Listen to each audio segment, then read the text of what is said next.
Hey, Scott Hylton, Scott Talks. I'm going to talk to you today about AI. I did a video earlier that discusses what Brandon Sanderson, the author, great author, has to say about AI and its impact on the arts, which includes writing. And he kind of implied that we are the art, that we create the art. The AI doesn't have the emotional capability of creating the art. And it's just like agree to disagree. It's coming. He already said that there are certain things in history that have shown that people, us, arrogant human beings, have said, no, that's not art. And now we look at it, it's art. They used to have something called prose that, was going to replace poetry. And they said prose is not art. And now, prose is art. And, using tools to create certain things. I'm sure the day they came out with the airbrush, the painters are like, oh, that's not art. But I'm sure the caveman that would draw his little animals on the wall, and then someone else went with the finger. Art, in the hand, art. And he's like, that's not art. That's not art. You can't be using that or the oxtail and you got to use your fingers and make the art and stuff. If you use a tool, it's not art. Ergo. Everyone's got their own opinion. Everyone's got an opinion. Man's arrogance is unbelievable. All through history, science has been wrong, debate of everything, people were killed. Even the churches had people killed for saying, "Oh, the world is not flat." Oh, you're gone. You're history. They had books of the Bible. They said this is it. This is gospel, and then they pull it away, and those books don't exist anymore. They do. But they don't have the book of Timothy, the book of Mary anymore in the Bible. But to say you didn't agree with the book of Timothy or the book of Mary back in the day, that would have been bad. So the same with AI, the same with art. What is art? It's going to be subjective with every generation. Kids today look at the adults like, really? And we used to look at our parents like, really? If back in the day, you remember some of you older adults, seasoned veterans with Arctic blonde hair like mine, remember listening to the Beatles and your parents yelling and screaming to turn the noise off. My daughter had a grandmother that told her to turn the noise off. It was the first Taylor Swift album. Yeah. And everything changes. Every generation is different. Some read the newspaper before me. And I don't. I haven't touched a newspaper in 100 years because it was just a big, bulky, it was back when it was still a giant thing. And I asked the Charlotte Observer, can I get Sunday? And they said, no, you have to get the weekend. I think you had to get Friday, Saturday, and Sunday if you were going to get just Sunday. And I was like, no, I want Sunday. Forget it. And so they didn't make that available, so I didn't want it. One way they could try to save papers, I know it's a tough business because now they're smaller and they don't have the comics and the editorial cartoons as much as they used to. And, I remember movie ads, but now everything's on your phone and you really don't need that paper anymore. Just having, even if you put out a Sunday edition and said, hey, this is the paper for Sunday, would you like to read it? And we'll email it to you or something like that. But see, people liked having that Sunday paper with the colored comics, and it was different. It was a different generation. Sorry. Same with AI. It's going to be a different generation. The kids today are already growing up with AI. They're already doing Chat GPT. They're already experiencing, putting YouTube videos that aren't real with, and creating people that look pretty darn good. And, the upper generations are resisting against it like always. And the change is bad. But AI is coming. AI, I mean, even political campaigns are worried about AI. You know, so and so said this, and they're like, "Oh, you said that?" And they're like, "No, that's an AI generated voice. That wasn't me. I swear it wasn't me." And you can ruin careers with AI. You could have videos now that look so real or dub over, change the mouth a little bit and make it sound like, "Look, it's on video. You said this or you did this." You know, it's strange. It's a strange world, but it's going to be the norm for the children, and they'll have ways around it eventually. Let's talk about a little bit of AI. What's going on with AI? What's some basics that are coming to AI? Oh, it is expected to transition from a generative tool to an autonomous agent, which means capable of managing projects, coding, researching with minimal oversight. So you have to still have oversight. We have to be there to watch. They're building the car, the robots are doing it, spot welding and stuff, but you got to check it. You got to get, you got the cameras on it, you can check the cameras, but somebody might want to go, "Is that a crack? Let me feel it with my finger. Yeah, there's something going on there. We got to check that." So same thing with surgeries. I've got the scars. I had gallbladder removed and a hernia. Both of them got three little scars. And they did it with robots. But there was a team there. There was a whole team of people there. So there's still the complications that can arise, and they still have to kind of work it in and get it going. But I'm sure it's quicker. And they charge you even more because there's a robot involved. Had to pay for that robot, right? So, but yes, someone's got to program this stuff now, but eventually the machines will be able to program it themselves and get better and better. And Skynet, yeah, we all know about Skynet. If you don't know about Skynet, watch The Terminator. Okay. Key trends include the integration of AI into everyday applications. Great. I mean, have you ever watched these medical shows? Really? They got the dying patient and a handful of the stars of the show, the doctors, which is what you do in Hollywood. You know, the stars have to figure it out. It's like the James Bond books.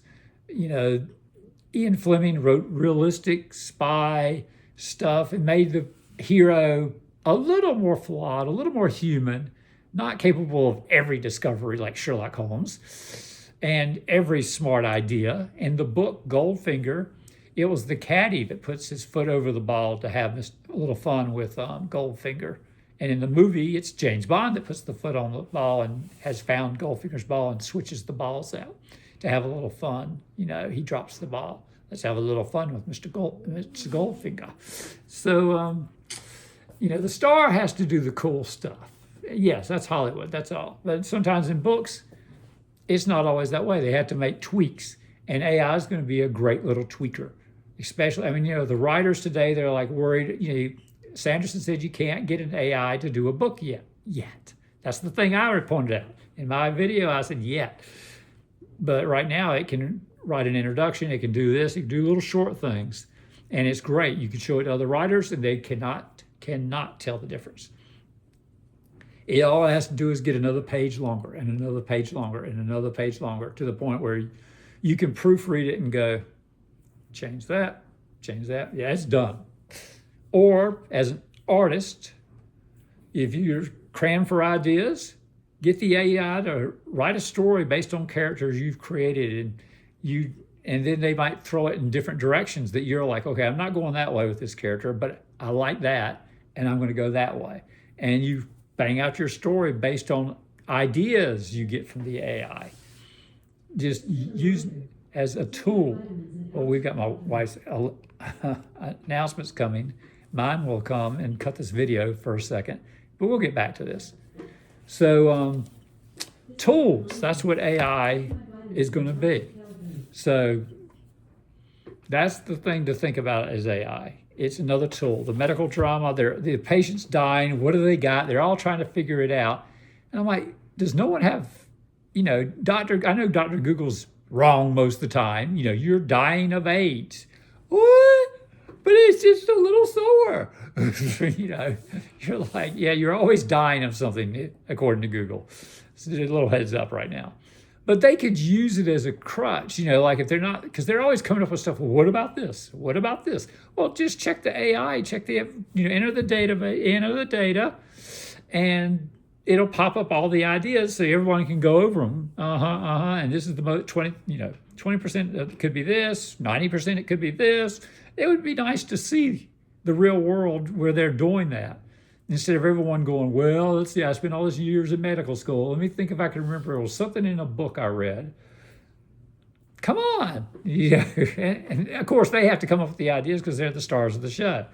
But in a real world synopsis, it's going to be more, do we call a colleague at a different medical place and say, hey, you're an expert on this. We got this patient like this. They don't ever show much of that. You know what I'm saying? Calling another hospital for help, calling other doctor friends for help, looking at AI for help, just to help, but eventually it's going to get so good. The new Star Trek Starfleet Academy show had the ship damaged, and the doctor, who is now 1,000 years old probably right now, and the AI doctor is hologram doctor.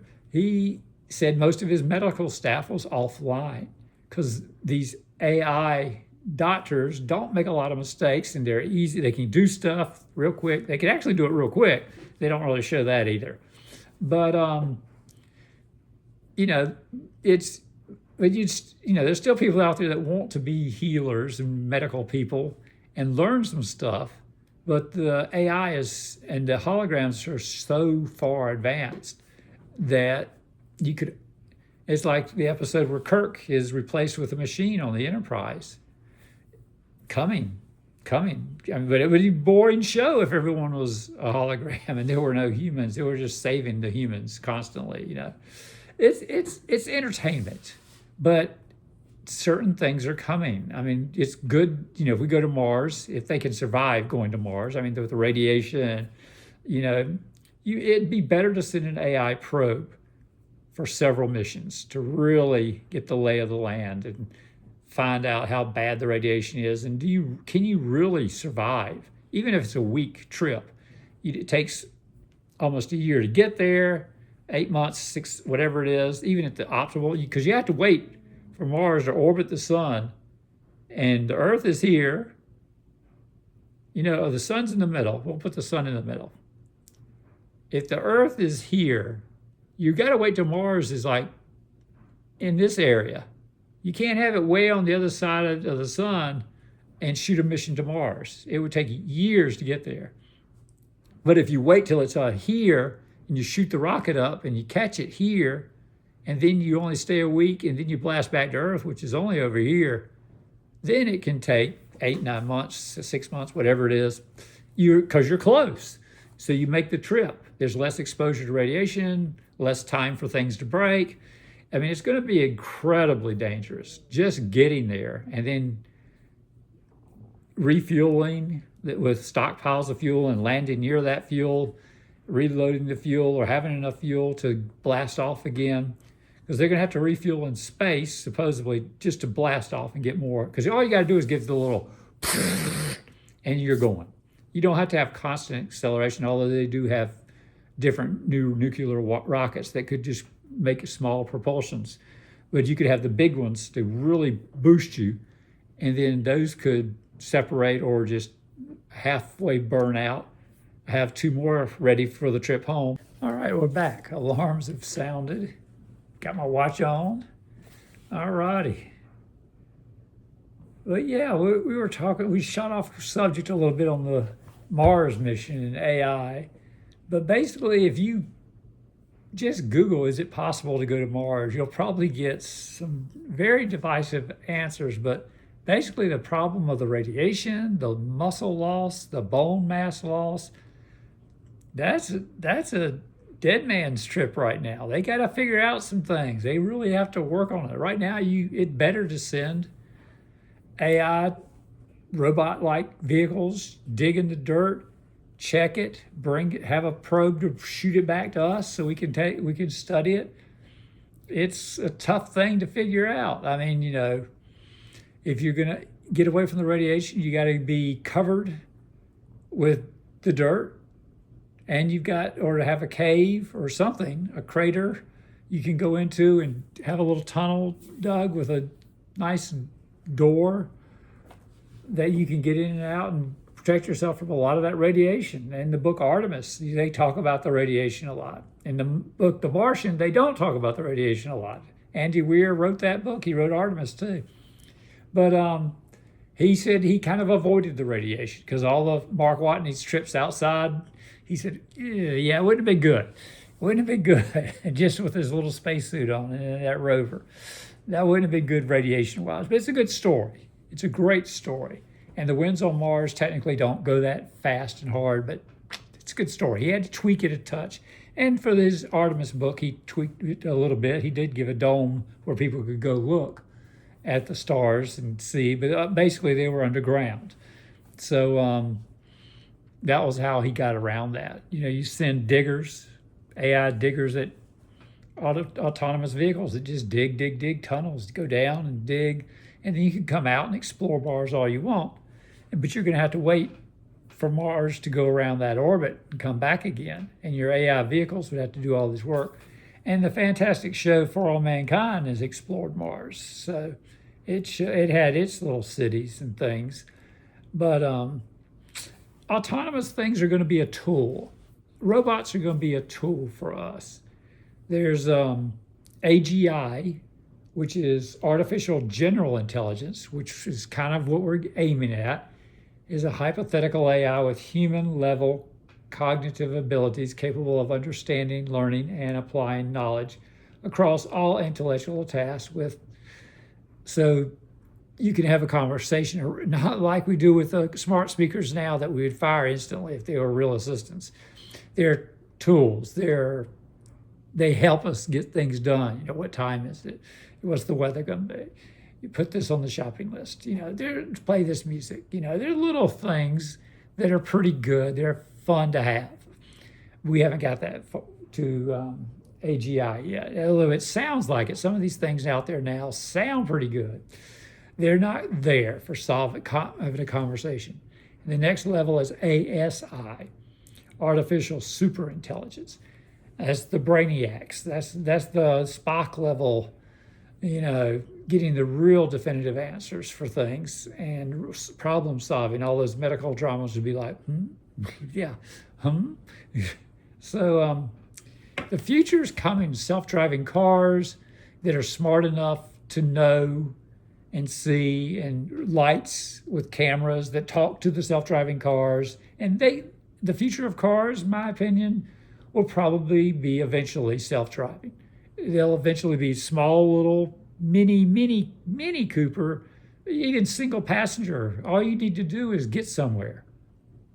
And you know, with your account, you could have it pre-programmed for radio, podcast, you know, Apple CarPlay in the little pod. You know, it would come get you. It would automatically pick up your podcast where you left off, answer your phone, show you your messages, and you would just scoot along in this little thing, and you wouldn't have to touch anything. But I would hope for an override switch or pulley or joystick or something. You guys put something in there that I can override if I have to, but it stays safe. You know, if it sees I'm not getting ready to do something stupid, it might override, which is a great analogy for a disaster movie. You know, the bad guys take over all the self-driving cars, everybody on the planet that's got one, and then they're all gone. So, and then solar flares can screw up electronics. So having, you know, the chips, you know, money, will there be money? How would we have money? Would it be a barcode? A barcode would be safer, possibly invisible tattoos or something kind of burned into your skull or your hand where you can't really see it, but you can scan it like a chip. But a chip would be sun flare, could, you know, you'd be like, ow, you know, ow. Sounds like Revelations, was it 13 or something like that? Yeah, the Bible's already talked about that, the mark of the beast. So, but all this AI is coming. Will it be the mark of the beast, or will it just be the first step with basically not being able to do there's no money anymore. It would just be replaced digitally, and we would have not barcode, QR codes. or something more advanced than that, invisibly put into our skin where we could just doot, doot, pay. Or, you could have it right there if you want it right there. Or both, they could do both just as a backup. What if somebody chopped your hand off? And there's a story for you coming. But the future of money, drones, the book The Store talked about drones picking up and the store pretty much running the country because it was so powerful and rich. And, if someone had an accident, the drones would come down, pick up the broken car or the bodies and clear it out, and it would disappear. And you wouldn't really hear much about it. It would just, business would go on as usual. And you're like, yeah. So AI says artificial intelligence, even more advanced than AI, that surpasses human intelligence in virtually every domain, including creativity, problem solving, wisdom, representing a significant leap forward in AGI, especially AGI matching humans. Yeah. So what are they going to need you for? Would the justice system change? You don't need lawyers when you have AGI. Of course, the lawyers would make up laws against the AGI so they could keep their jobs, because the lawyers do that.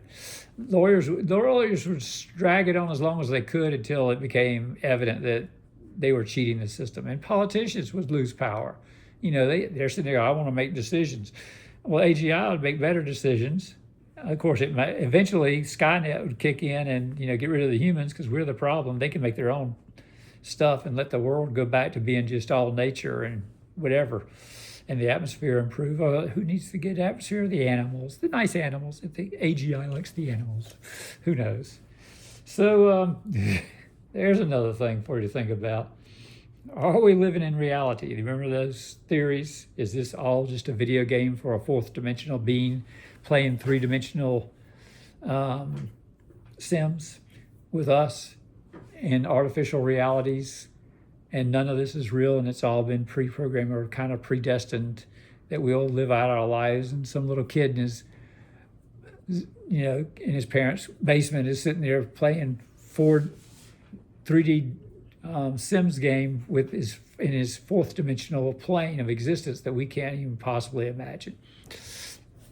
There's that theory. Have you heard that? Yeah, okay. That's something to think about. Artificial general intelligence. That's the big thing coming. Definition: AI that can perform intellectual tasks, match humans, transfer knowledge between domains, capabilities, general solving, problem solving. Goal of AI research, but not yet achieved. Not yet achieved. Artificial superintelligence we talked about. Different things like that. There is ANI, artificial narrow intelligence. That sounds familiar. ANI is also referred to as artificial narrow intelligence, narrow AI, or weak AI. This type of artificial intelligence is one that focuses primarily on one single narrow task with a limited range of abilities. If you think of an example of AI that exists in our lives now, it is ANI. That's what we have now, ANI. This is only type of the three AIs that is currently around. This includes all kinds of natural language or Siri. So we don't want to activate anything, or Alexa, whatever. But yeah, I had a comment from a guy, my buddy online. He said by 2036 or 35 that AI would be replacing 80% of the jobs and everything. And that's a bold statement.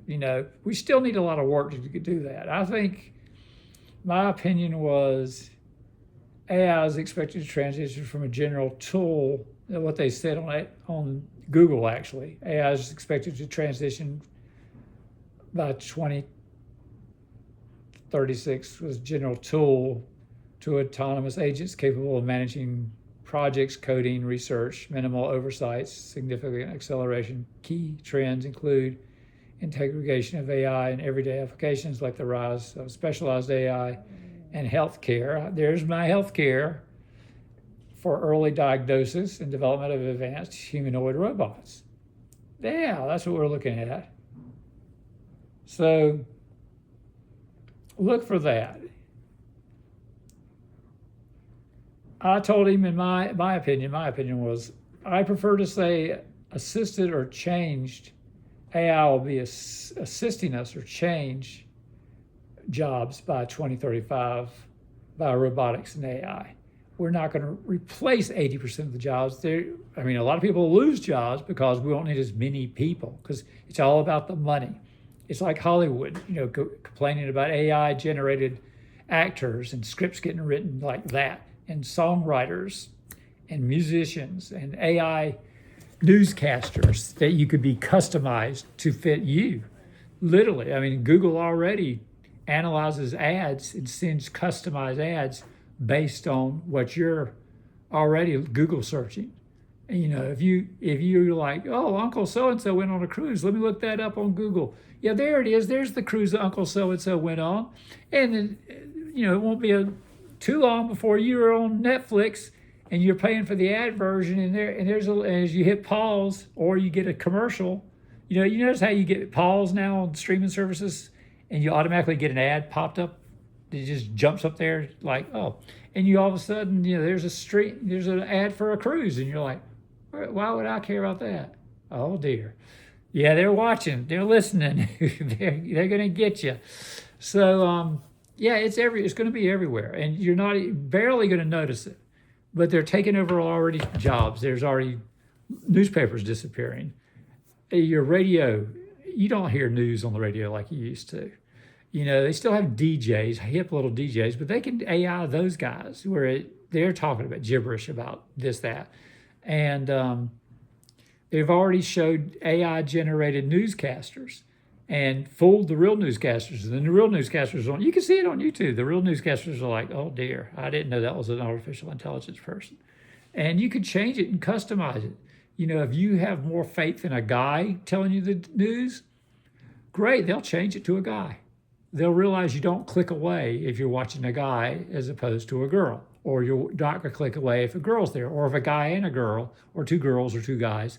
You know what I'm saying? You see the thing now.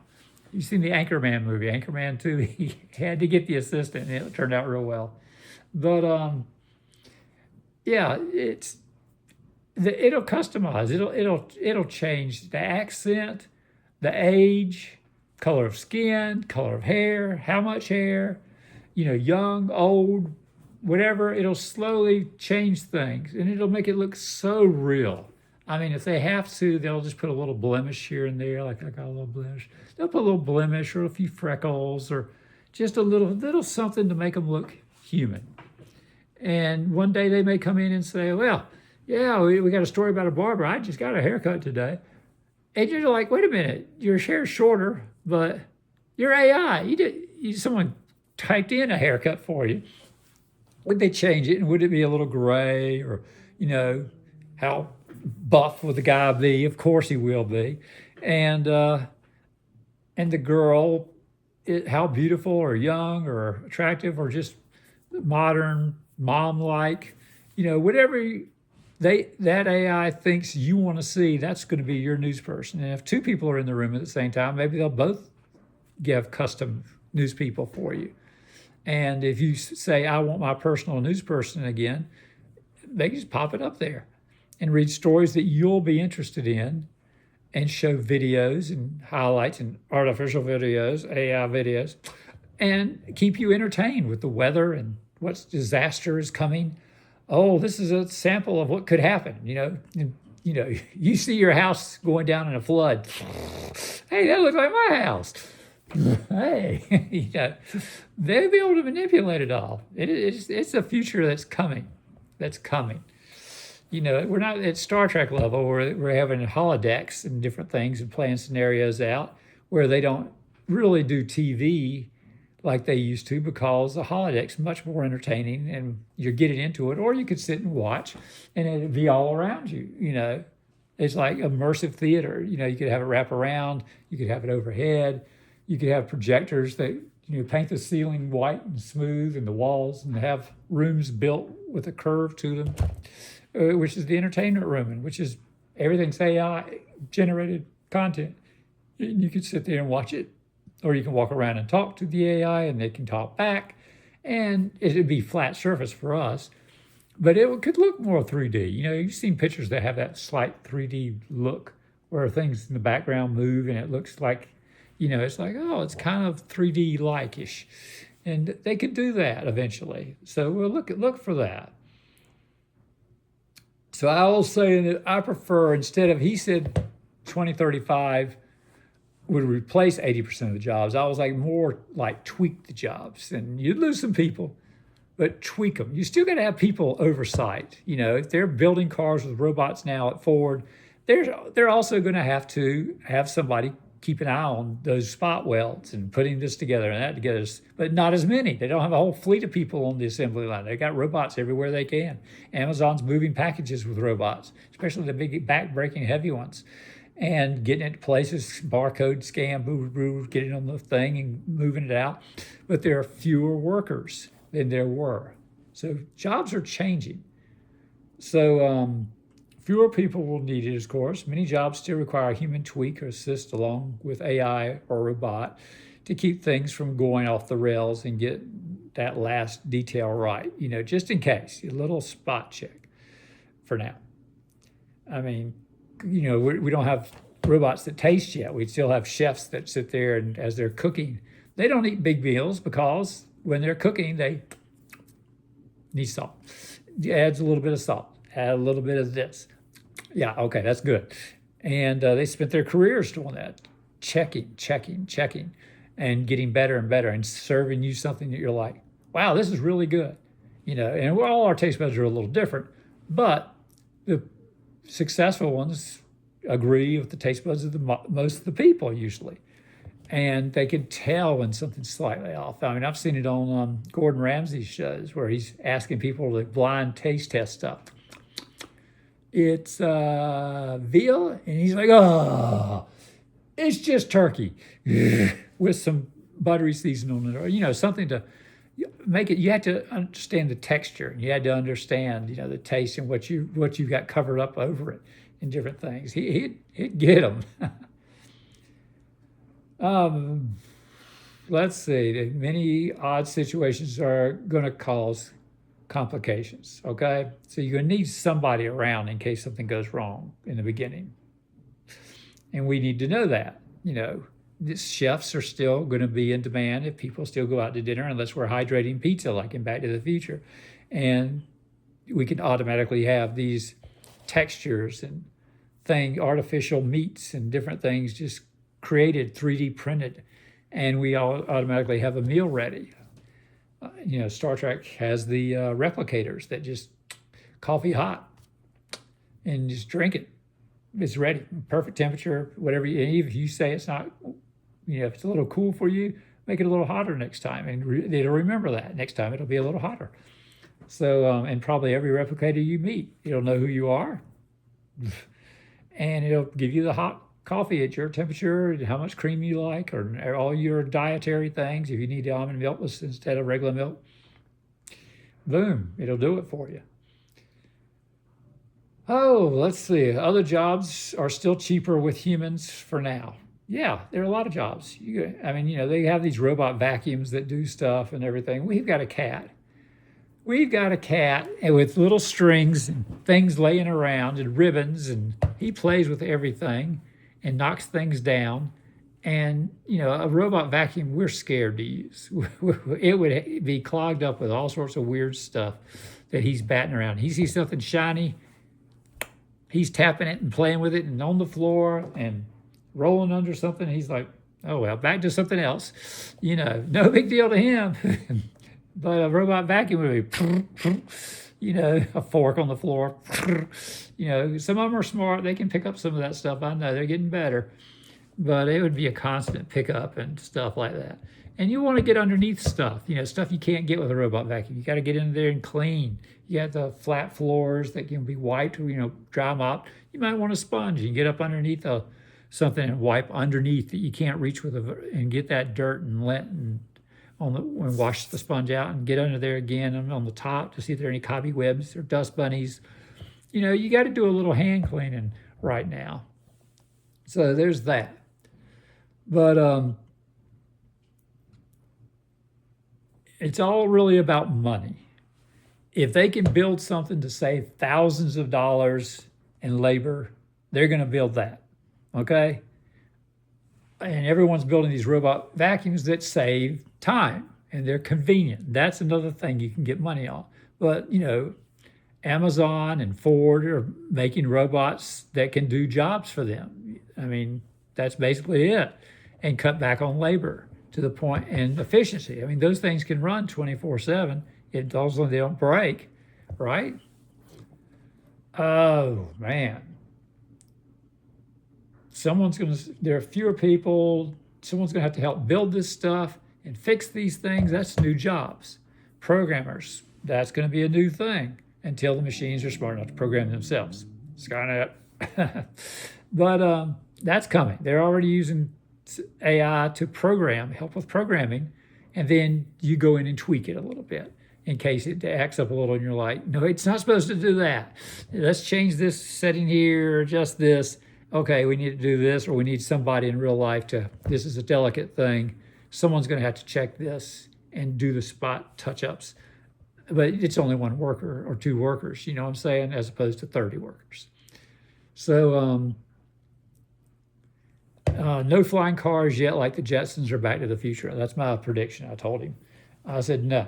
I mean, can you imagine? I will use poor Ford again. I mean, a lot of people love their Ford F-150s. I know, #1 truck in America.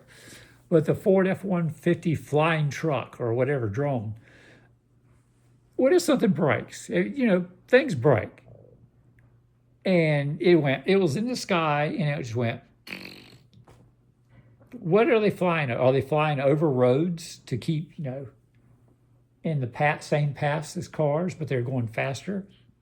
Or are they going to have designated flags and lights that's over the woods so they can fly over? So if they crash, at least it's just them that crashes. And will there be safety features to help catch the thing? Because in planes, when they fall, they can kind of glide away from, pilots will glide away from things if they can. So they have a chance of doing that.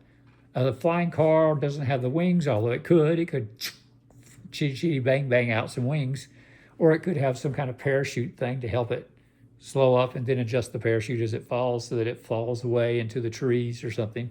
But it has to be a safe way to land. I mean, the Jetsons, where George keeps his car in his briefcase, technically in that kind of future, you would just call an Uber type car and it would taxi over and pick you up and take you home, and you would be good. Or you'd go down one of those tubes, and the tube would take you all the way home. They do that in the Jetsons. They have the tubes that zip up and down. That's always fun. So it's just too dangerous and expensive for the masses, I mean, you might have some people look, I've got this self-driving hovercraft that looks kind of like a car. And so I'm calling it a car, flying car. And you're like, okay, that's cool. Don't fly over my house. Just don't fly over my house if you're going to drop like a rock. So there'd have to be a lot of safety features involved with the flying cars. But it was fun to watch in Back to the Future. They were just flying through that storm.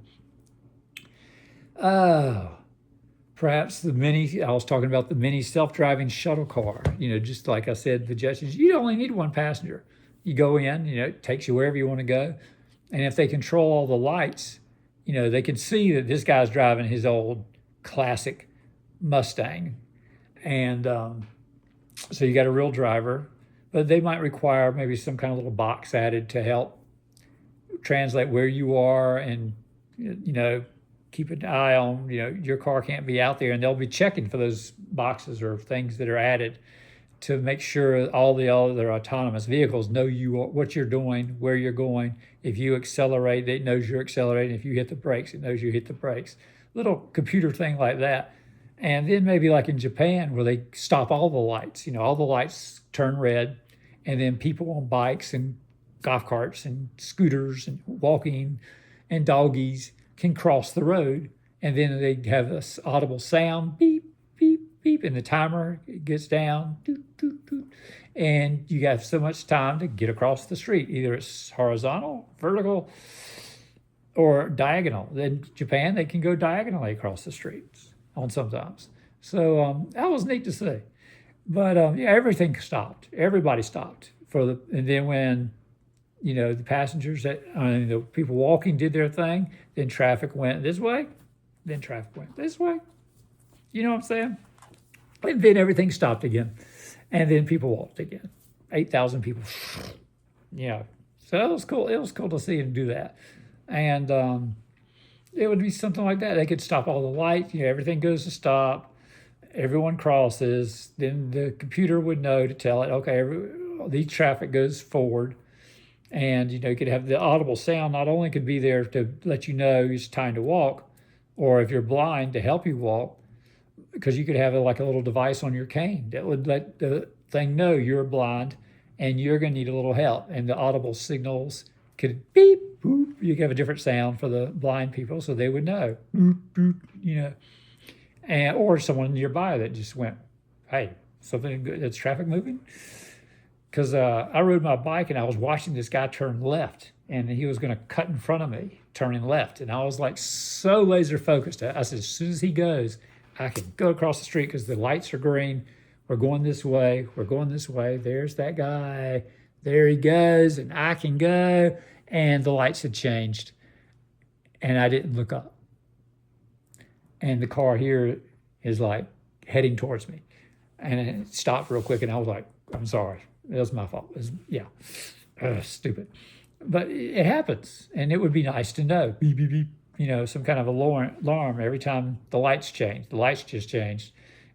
Now it's this way, north and south, or otherwise east and west, or whatever it is. So, in having a little computer box or something on your phone or something that would help you navigate, and everything would talk to everything. And that would keep everybody safe and keep the self-driving cars and the people that are driving themselves making mistakes, and the computer and the other cars could, regulate for that. So that would be good. So that would be the future. That would be the future where we're imperfect humans. I mean, you got the imperfect machines that are only imperfect that many times, and you got the humans that are imperfect that many times. It's better to trust the little imperfect machines. I mean, I would replace the lawyers and the judges. If all these cameras are watching everybody everywhere, and sound and video everywhere, and just like, that guy robbed me with a gun. I was threatened. I defended myself. And they're like, no, you killed him. No, I defended myself. And they could get a nice legal precedent instead of some lawyer getting rich going, if he's for the guy that's trying to kill you, he's going to do his best to win the case. Whether it's right or wrong, or morally right or wrong, he's going to do his job and try to win the case. And you're like, no, it's not about winning or losing. It's about what's morally right. And, you don't want biased judges and biased lawyers. But then again, you don't want insensitive machines that can't see. In this situation, you know what I'm saying? The guy was mentally disturbed, but he's a danger, so he should be taken off the streets where he could hurt people. You don't have to keep the death penalty. You got all these AI crops, getting stuff, and food could be processed differently where it's more evenly, set, as your food gets old, you could donate it to services, and restaurants would have better laws so they can, instead of their wasted food, they get to that last day, they can use it and donate it to homeless shelters, and have a little self-driving car come by, and you just plop all the extra food in there, get a value for it, have it weighed and valued and barcoded what it is and the estimated value, and then they get it at the shelter and review it real quick, and the AI checks it, and you get a credit for all that food, and the food doesn't go to waste. Same with water. You find new ways to get water. We're eventually going to figure out how to use ocean water and get all that salt out of it and clean it up. But that's right now, we can do it, but it's so expensive, it's not worth doing yet. Unless everyone was dying. They'd have to raise the taxes or something like that. So, yeah, AI is going to be part of our world. And the kids, it's not going to be a big deal. So that's my thoughts on AI. It's coming and it's going to change so slowly for some of you. And for the kids, it's going to be not a big deal. This is just the way it is. And for the older generation, you're just going to have to accept and not be a cranky old bastard, Just the world was better back in the day where like before you had air conditioning, Granddad. Well, let me tell you, it made it tougher. No, Granddad. No, that ain't the way to do.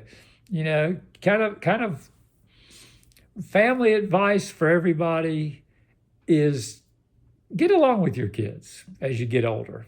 Get along. Don't be so opinionated. If they didn't ask you point blank for your opinion, let's try to keep it to a minimum. Because if all it does is bring up arguments, you can prove your point with AI, but does it make people happy? Does it have the compassion that you want in your life? That's the subject. Can AI be sensitive? Not yet, but it can sound sensitive. They have in rest homes and things, they have little AI robots that can, if an elderly person were to talk to it because their family never comes to visit, and they're by themselves, and they can talk to the little seal. It looks like a seal or a doggy or a kitty or something, and she can say, I'm really lonely. And the seal can go, oh, that's sad. I'm here. It could say stuff like that and make her feel better. And she'd have someone to talk to. It's simple as that. Simple AI can do so much. Some places have little kitty cats running around so you can pet the cat. Great idea. Great idea. And for families, let's get along a little better. I mean, the economy's still not great in the United States, where people back in the old days worked hard, did their job, didn't look for handouts, and they bought the American dream, the house. Now, American dream's kind of hard to get to. And it's going to get, if they just keep making them smaller, tighter, better houses, but we all have to work to do something. It's not about firing people and trying to steal and get one up on someone else and hope for a lawyer to get you something free. That's not a good future for you. I know people do it. I know people survive on that, but try not. Try to be a better person if you can. And AI could probably help you with that. If you had food restrictions based on AI, it could tell you you've had your lunch. Maybe at 3, I'll give you an apple. You chopped up, nice apple, good healthy apple. You could have refrigerators that are AI based, that have the food in them, and it dispenses food. The robot or whatever could help dispense food or tell you this is what you can have based on your diet and what your doctor says, which, it's tough. It's tough. I've got some dietary restrictions now. And it's tough. I've got my water. I'm drinking my water. Yeah. There. I drink water. I see it so often though. And if your blood work shows you're not under any restrictions like that, great. Genetics is good for you. Good. Enjoy life. Enjoy life. But I see so many people at the grocery store. And that little trick where you put the drinks that have the little plastic loops on them, and you put them on the side of the buggy where they hang over on each end, so you can have extra room in the buggy as you're pushing it. And usually they have Cokes and sodas, and they're older than me. And I'm like, they've got to be at a point in their life where the doctors told them at least once you should cut back on the dark sodas, or any of the sodas with sugar, or cut back on some sugar, or they're getting, sugar-free with that artificial sweetener that might be bad for you too. Because you already, I look to Google for stuff like that. For high blood pressure, I take medicine, and I ask, is this particular thing in my food or drink or whatever good for that medicine, can be taken with that medicine, or does it have any side effects?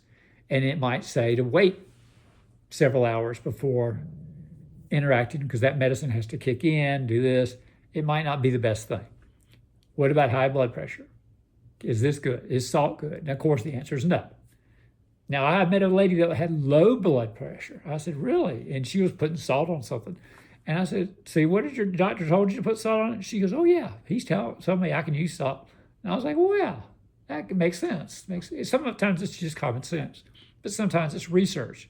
And not believing everything you see the first time from AI or Google or whatever, but looking online, watching some YouTube videos, and knowing they've probably watched the same Google and things, and putting the pieces together.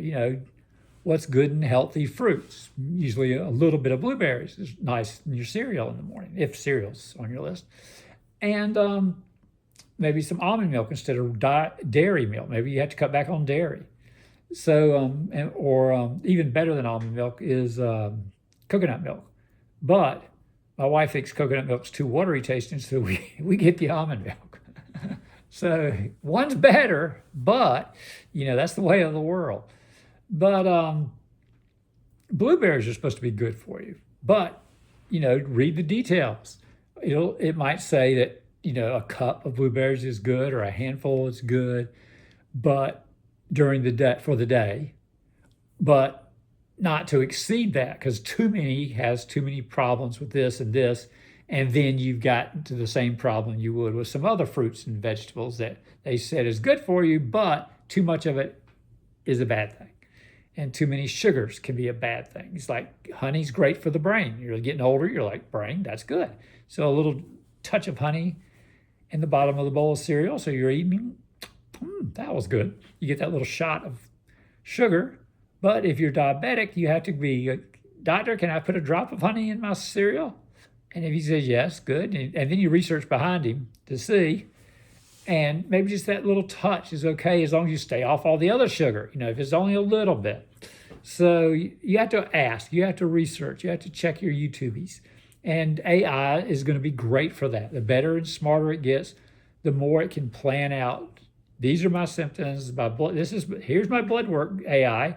What can I eat this week or this month until whatever a couple months from now? And then you go back, get more blood work done. And it tells you, your sugar levels are good, but your blood pressure, so keep that salt away.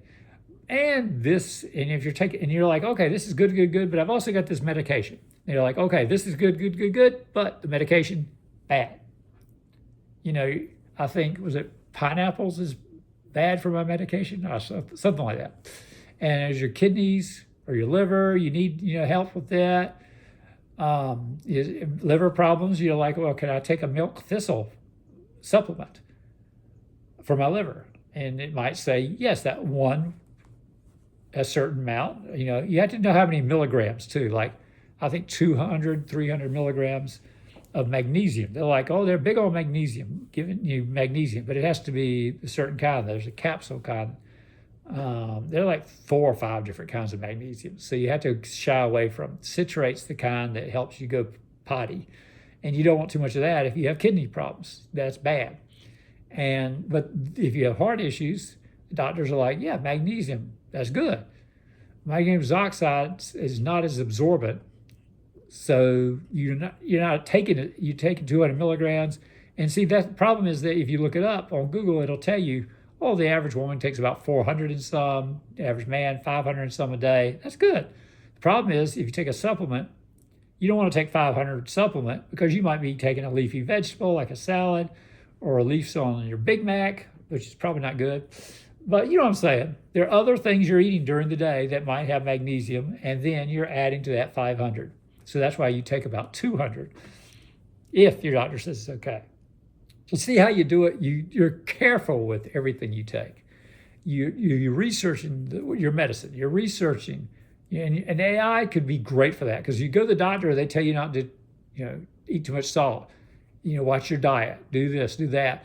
Pat you on the head, and you go out the door. And you're like, couldn't they print out like a detailed computer AI sheet that says, try this for breakfast. Here's some great ideas for breakfast for you. Here's some great ideas for lunch, and some 3 o'clock snack with an apple chopped up, and then maybe at dinner you could try this. And do not do coffee at night. Do not do deep caffeine. Can you have coffee, period, anymore? Caffeine's bad for heart, you know. But yeah, there's all sorts of different things. Red meats are hard on kidneys, but turkey, things like that, is leaner meats, and turkey and was chicken.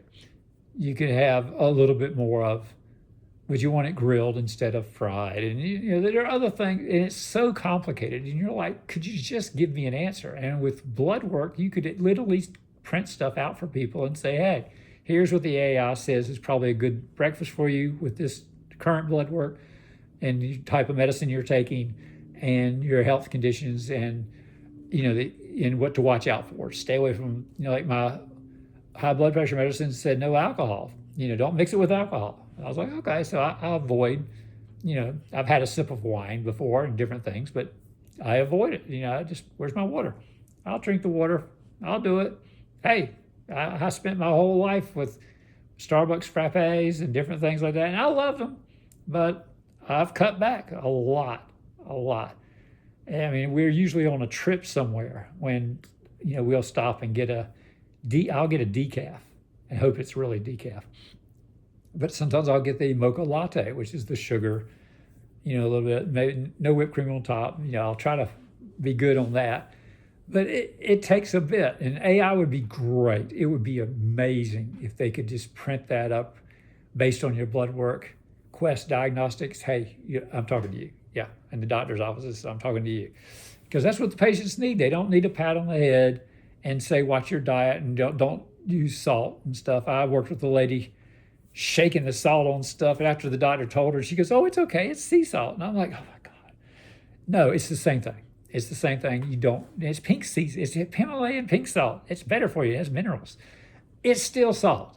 It's still salt. It might be a touch better than the regular salt, but it's salt.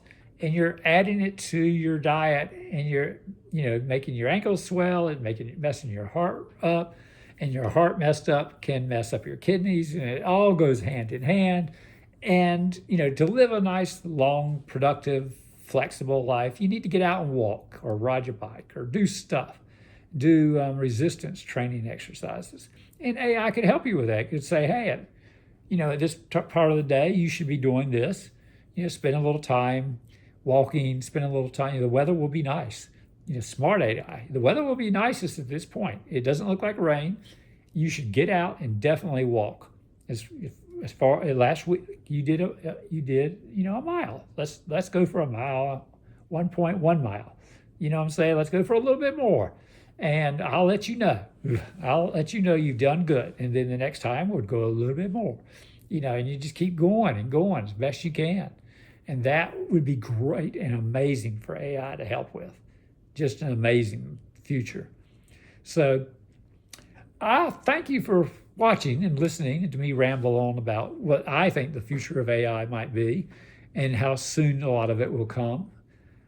The store was done in the near future. It was an interesting book. I can't remember if it was Grisham or who did it, but Patterson, Grissom, somebody did it. But it was called The Store. And it was an interesting look at the future because the guy, literally, it was close to the time for his generation that money didn't exist, because he reached in his pocket once for money and he realized there's no money. That was silly. But the younger people would not even think about twice about it. But he did it just out of habit from years ago when there was money. And I thought that was interesting. I was like, yeah, I could see that. So for all of you, I hope a great, bright future. And AI, I know there's some jobs, like Sanderson was talking, that they are the art, but the future will change. AI will be art. And because art creates an emotional response, good, bad, ugly, indifference. Even if you look at art in a museum and go, my kid could have done that. That's a response. That's art. That's art. And my version of painting a wall white leading to the bathroom is in the other video. So that's my art. I would have said, that's fine. I put my little plaque up right before the bathroom. I painted this wall. That's art. Yeah. So that was my argument. So, You might go, you're stupid, Scott. And I'll be like, yeah, I know. But yeah, it's a great conversation. It's great to look into the future and say, in 2035, where will we be? I think Netflix will have tons of stuff that's AI generated, animation, some live action. Probably need to get some support from families. They'll hope for character actors to go into the public domain because that's legal way of stealing property, from families that have, my great grandfather was this big star, and now you're using his likeness and image and all this, and no one's getting paid. We're not getting paid for it because it's in the public domain. You're like, really? I mean, if I were related to Shakespeare, I would want a cut. I'd want a check. You know what I'm saying? I wouldn't want some lawyers making up BS rules that say, oh, yeah, well, you're a 10th generation, twice removed relative, so you get like $1.38 a year. And this other person is definitely a direct descendant. We've done some DNA testing and stuff. They should get $1 million a year, or $10 million a year. And they're making a movie, no one wants to do that. They want to steal the property and make up rules and say it's too complicated and all that. AI could figure that out. AI could figure out who all these people are and how much royalty they could get based on, if you pay $100,000 for the rights, how many generations. You'd have to have some kind of laws that say only certain generations until it's cut off. But it would be interesting for artists, because they write these books, they want to get paid, and they want their kids to get paid. In the back of their minds, they want their family protected, and they want generations to come to be protected. But the laws say you can only have it for so long, and then it becomes public domain. Although they're still selling the book, but everybody can sell the book. They can copy it and sell it. You see what I'm saying? So, and then nobody gets paid. So that's bad. And the same with videos and video games and TV shows and the rights to this and that. And Disney's, hitting that era where the original Mickey Mouse is getting in the public domain and people are going to copy it. And Winnie the Pooh has been in the public domain, but Disney's version, they're looking at copying into horror movies and doing all sorts of wild, crazy stuff. So, the art is going to suffer a little bit, I think, unless they really nail some laws, just really get tough with them and say, look, you can use so-and-so, you can use Humphrey Bogart's image, but you got to pay the family and you got to get permission from the family. And then you can make it look like Bogart. You can give him a little more, make him a little taller, give him a little more hair, have that same voice he had like in Casablanca or The Maltese Falcon. But if you see his early work, he had different kind of traits and different voice and look about it. But when he was a little gruffer, older, that's when he was Bogart. That you remember. You were like, that's the way he should always be. And you could have young versions of him, but you still want that voice, that iconic voice and look, and the little snare and different things. Would be cool. So, like, share, comment, hype. They have all sorts of stuff on YouTube. Thanks. Subscribe. Ring the bell. All these things are fun to do, and I appreciate it if you do. And it shows YouTube you cared about the subject. And although we went on a tyrant and turned it into a podcast pretty much, or you just kind of sit back and do your housework and listen, AI is a great thing right now. It's not Skynet yet, So you watch The Terminator, based on the work of Harlan Ellison. And you're like, James Cameron? James Cameron borrowed from Harlan Ellison, all right? It's a fact. So anyway, yes, James Cameron did a great job. And Arnold was great. So he'll be back. So I'd like to be back and talk to you again. Have a great day. Bye.